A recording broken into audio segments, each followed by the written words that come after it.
1998 में कहा था कि भारत अपने परमाणु बम का इस्तेमाल पाकिस्तान के खिलाफ पहले नहीं करेगा, यानी नो फर्स्ट यूज की पॉलिसी रहेगी हिंदुस्तान की। वहीं पाकिस्तान के प्रधानमंत्री इमरान खान 14 अगस्त को 370 के मुद्दे पर परमाणु बम के बहाने धमकाने की कोशिश कर चुके हैं, जिसके जवाब में आज रक्षा मंत्री राजनाथ सिंह ने कह दिया कि अगर जरूरत पड़ी तो पहले परमाणु हमला न करने वाली नीति पर हालात के हिसाब से विचार किया जा सकता है। वहीं बीजेपी सांसद सुब्रमण्यम स्वामी ने भी राजनाथ सिंह की बात का समर्थन किया है। उन्होंने कहा कि 1998 वाली पाकिस्तानी राजनीति और आज के पाकिस्तान में बहुत फर्क आ चुका है। अब भारत को परमाणु नीति बदलनी होगी। 4 तस्वीर आपकी टेलीविजन स्क्रीन पर।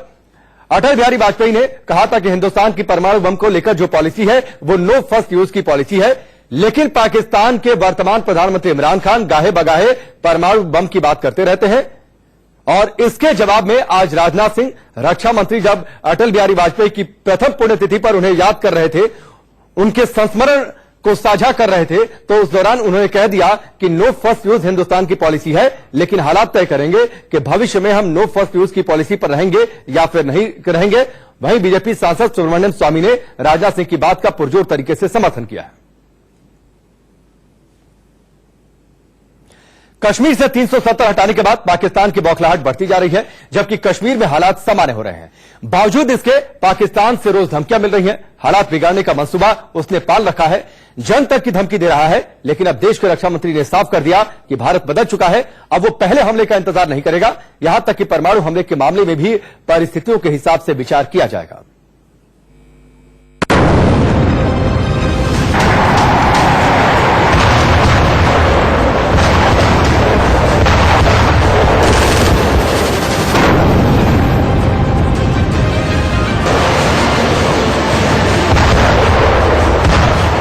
हिंदुस्तान एक घर में घुसेगा भी और मारेगा भी।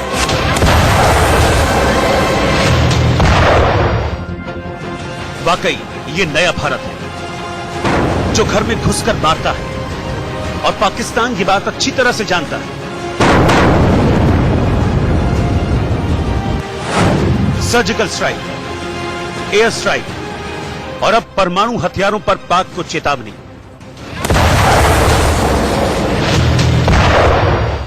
वो कहावत आपने सुनी होगी, 100 सुनार की एक लोहार की, यानी पाकिस्तान चाहे 1000 बार चिल्लाए, बौखलाए, परमाणु हमले की धमकी दे, लेकिन जब भारत के सपूत ललकारते हैं तो पाकिस्तान बेचैन हो उठता है।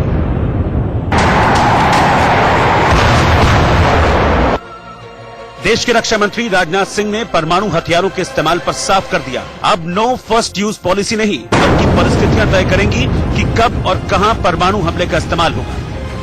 तो मेरे अंदर एक इच्छा पैदा हुई कि क्यों ना उसी पोखरण की धरती पर ही चलकर मैं आज जब अटल जी की पहली पुण्यतिथि है तो उस अवसर पर अपनी श्रद्धांजलि अर्पित करूं।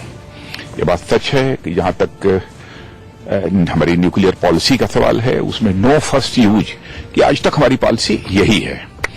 अब भविष्य में क्या होगा यह सब परिस्थितियों पर निर्भर करता है।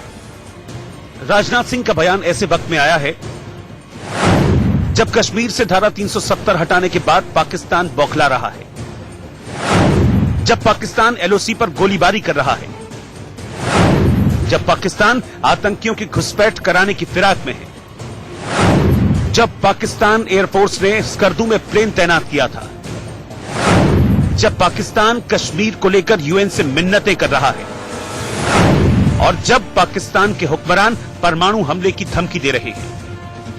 अगर आप ये समझते हैं कि आप पाकिस्तान के ऊपर कुछ किसी किस्म का हमला करेंगे, पाकिस्तान रिटेलिएट करने का सोचेगा नहीं, पाकिस्तान रिटेलिएट करेगा। पाकिस्तान कोई और दूसरा रास्ता नहीं होगा रिटेलिएट करने के बगैर, जवाब देने के बगैर। और उसके बाद बात किधर जाती है, ये किधर जाएगी बात अल्लाह बेहतर जानता है। पाकिस्तानी पीएम इमरान खान पुलवामा भी कबूल चुके और उसका अंजाम बालाकोट भी। अब उन्हें डर है कि कहीं पीओके में भी तिरंगा न फहरा दिया जाए, इसलिए वक्त बेवक्त परमाणु हमले का राग अलापने लगते हैं। ये भूल रहे हैं कि पटाखों के परमाणु बम बनाने से काम नहीं चलता, पोखरण जैसी दिलेरी चाहिए, वो भी अपने दम पर। इसी का एहसास देश के रक्षा मंत्री राजनाथ सिंह ने कराया। राजनाथ सिंह पोखरण में थे। अटल बिहारी वाजपेयी को श्रद्धांजलि देते वक्त उन्होंने भारत की परमाणु पावर का जिक्र किया। और साफ जता दिया अब का भारत परमाणु हमले के पहले इस्तेमाल के बारे में परिस्थितियों पर गौर करेगा। ये बात सच है कि जहां तक हमारी न्यूक्लियर पॉलिसी का सवाल है, उसमें नो फर्स्ट यूज कि आज तक हमारी पॉलिसी यही है। अब भविष्य में क्या होगा, यह सब परिस्थितियों पर निर्भर करता है। अगर बात परमाणु हथियार के बारे में की जाए, पाकिस्तान के पास 130 से 140 परमाणु हथियार हैं, जबकि भारत के पास 120 से 130 परमाणु हथियार हैं। बेशक पाकिस्तान के पास ज्यादा परमाणु हथियार हैं, लेकिन मारक क्षमता में भारत के परमाणु हथियार काफी घातक हैं। पाकिस्तान के परमाणु बम 17 से 25 किलो टन तक के हैं, जिनका असर 3 किलोमीटर के रेडियस में होगा। वहीं भारत के परमाणु बम 65 किलो टन तक के हैं, यानी पाकिस्तान के परमाणु बम से करीब 3 गुना ज्यादा मारक हैं। ऐसे में भारतीय परमाणु बम का असर कितनी दूर तक और कितना घातक होगा। उधर भारत के पास न्यूट्रॉन बॉम्ब की भी ताकत है। हम न्यूक्लियर पॉलिसी के बारे में नो फर्स्ट यूज इस प्रकार का हमारा जो है एक प्रिंसिपल रहा है, रवैया रहा है, और आगे चलकर अगर ये इसके बारे में सोचा जा सकता है कि इसको तोड़ने की अगर जरूरत होती है तो वो भी देश करेगा। इस प्रकार का एक बहुत महत्वपूर्ण स्टेटमेंट आज उन्होंने किया है। साफ है कि अगर बात ताकत की हो तो भारत हर मामले में पाकिस्तान से कहीं आगे है, लेकिन पाकिस्तान को अब तक भारत की उदारता बचाती आई है।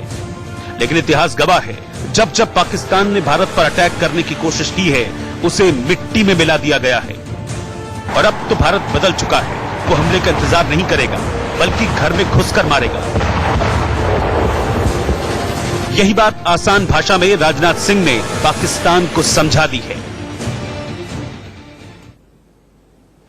जाहिर सी बात है, ये एक चेतावनी है कि पाकिस्तान बहुत ज्यादा उछले नहीं, लेकिन पाकिस्तान का एक नया पैंतरा चीन की शह पर, चीन को साथ लेकर जम्मू कश्मीर से 370 हटाए जाने पर लगातार चीन के सामने गिड़गिड़ाना पाकिस्तान के काम आया और उससे इस मुद्दे पर चीन का साथ मिला है।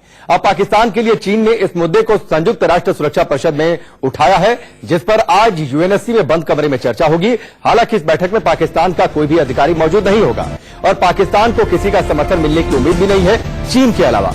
अब इस बंद कमरे में बैठक के मायने क्या है, उससे आप आसान भाषा में अगर आपको बता दें तो सीधी सी बात है, बंद कमरे में जो भी बातचीत होगी वो अनौपचारिक बातचीत होगी और बंद कमरे में इस तरीके की बैठकों का चलन आजकल यूएनएससी में बढ़ता भी जा रहा है। इसका मकसद सिर्फ इतना होता है कि इसकी जानकारी जो सुरक्षा परिषद के सदस्य देश हैं उनको दिया जाए और उनको इस बात के लिए प्रोत्साहित किया जाए कि इस पर आगे चर्चा हो।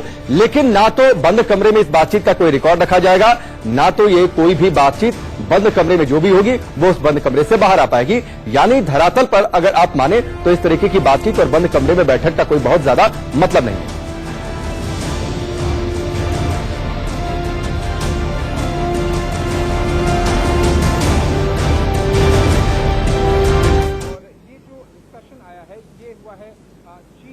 चीन ने पाकिस्तान के कहने पर बैठक तो बुला ली है, लेकिन इस मुद्दे पर अगर सुरक्षा परिषद के 4 अन्य स्थायी सदस्य देश इसका विरोध करते हैं तो पाकिस्तान कैसे मुंह की खा सकता है, आपको बता रहे हैं हमारे सहयोगी आशीष से। यूनाइटेड नेशन की जो सिक्योरिटी काउंसिल है वो आज शुक्रवार की देर शाम लगभग 7:30 बजे शाम के इंडिया समय के हिसाब से कश्मीर इशू को डिस्कस करेगा। और ये जो डिस्कशन आया है ये हुआ है चीन सरकार की इंटरवेंशन पर। जब उन्होंने यूनाइटेड नेशन सिक्योरिटी काउंसिल को अप्रोच किया उसके बाद में एक क्लोज डोर मीटिंग करने की डिसीजन यूएनएससी ने लिया है। लेकिन इसमें ध्यान देने वाली बात यह होगी कि इसमें से कोई भी डिस्कशन के बाद में जो भी प्रोसीजर हुआ होगा या फिर जो भी कुछ डिस्कशन हुए होंगे वो पब्लिक नहीं किए जाएंगे, वो रिपोर्टर्स को नहीं बताया जाएगा, मीडिया को नहीं बताया जाएगा। और इससे ये बात साफ होती है कि यूएनएससी इसे उच्चतम स्तर पर लेके जाने के मूड में है नहीं। कश्मीर का मुद्दा अगर आप यूएनएससी के जो परमानेंट मेंबर्स हैं 5 बड़े देश उनको आप देखें तो चीन को छोड़कर लगभग सारे बाकी 4 देशों ने भारत का डायरेक्टली या इनडायरेक्टली समर्थन ही किया है, ये कहते हुए कि 370 और 35A का जो डिसीजन था भारत सरकार की पार्लियामेंट ने लिया था वो एक भारत का अंदरूनी मामला है और वो भारत का इंटरनल मैटर होने के नाते थर्ड पार्टी इंटरवेंशन बिल्कुल भी ठीक नहीं होगा। और ये कश्मीर का मुद्दा केवल भारत और पाकिस्तान के बीच में द्विपक्षीय मुद्दे के तौर पर ही सुलझाया जाना चाहिए और इसीलिए यूएनएससी उसे उच्चतम स्तर पर नहीं लेके जा रहा है। इसे कोई फुल स्केल मीटिंग नहीं है, ये क्लोज डोर मीटिंग है। लेकिन इसमें सबसे महत्वपूर्ण बात ये होगी कि जिस तरह से चाइना ने, हमने देखा कि बुधवार को यूएनएससी के पास गए, गुरुवार को क्योंकि मीटिंग फिक्स थी इसलिए वो नहीं कर पाए मीटिंग, लेकिन शुक्रवार की देर शाम को कुछ समय के लिए इस कश्मीर के मुद्दे पर डिस्कशन होगा। जिस तरह से पाकिस्तान चीन की मदद से कश्मीर मुद्दे को एकदम विश्व स्तर पर उठाने की कोशिश करता रहा है, अगर जिस तरह से 4 देशों ने चीन के अलावा जो कदम लिए हैं, जो सपोर्ट किया है भारत का, वो वापस यूएनएससी में भी कर देता है, तो पाकिस्तान के लिए ये मुंह की खाने वाली बात हो जाएगी कश्मीर के मुद्दे पर।